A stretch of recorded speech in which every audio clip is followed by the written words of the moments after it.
Ele cria um fundo que, na verdade, é um tributo disfarçado. Um fundo que é uma obrigação aos entes privados de pagar um fundo privado, e este fundo financiará diversos setores, e não somente o setor automotivo. O recurso não passa pelo orçamento, isso é muito grave. A imprensa, a mídia já está inclusive atenta a isso e tem feito editoriais. No Estadão de ontem saiu um editorial falando dessas traquinagens que estão sendo feitas com o orçamento. O recurso não passa pelo orçamento, não é registrado como receita, nem como despesa pública. As receitas e despesas publicadas efetivamente registrados pelo Tesouro não corresponderão à realidade. É como um orçamento paralelo, colocando de lado o Congresso, na medida em que anualmente o assunto deveria ser debatido aqui no Congresso Nacional, no orçamento da União. Como os recursos do fundo não transitam pelo orçamento, tem um problema seríssimo, as receitas estarão submetidas e, por isso, as emendas parlamentares estarão calculadas a menor a cada ano, tendo em vista que elas são calculadas como uma porcentagem da receita corrente líquida.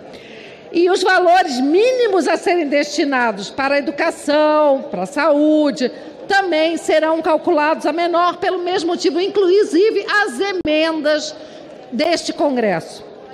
No caso dessa emenda propriamente dita, dessa multa de 20%, a gente vê aqui uma alta barreira de entrada de veículos importados.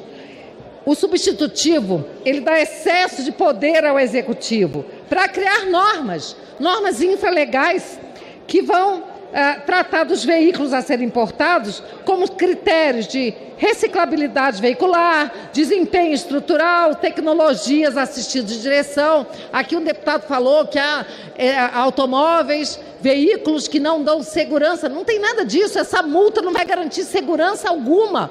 Essa multa serve sim para que se possa tributar de maneira disfarçada aquele que vai importar um veículo. Não é assim que se fomenta a indústria nacional. Isso já aconteceu no passado, esse protecionismo. Quem não se lembra do protecionismo com a informática? Eu trabalhava no SERPRO à época. O Brasil os nossos computadores eram verdadeiras carroças e, no entanto, existia uma lei para proteger a informática no Brasil.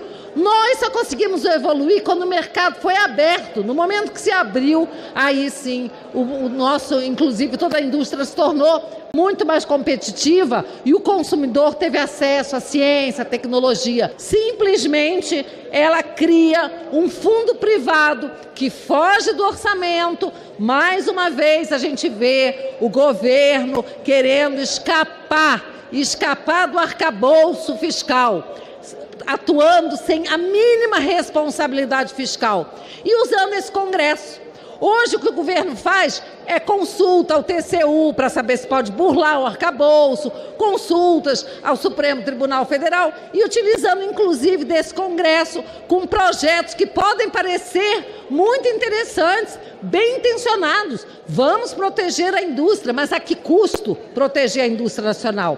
Ao custo do atraso, a custo da burocracia, a custo de você dar ao governo a possibilidade, mais uma vez, de criar aí os campeões, os grandes campeões, os amigos, aqueles que agora estão de volta ao Palácio do Planalto, que estão de volta à cena do crime. Não dá para confiar num programa como esse.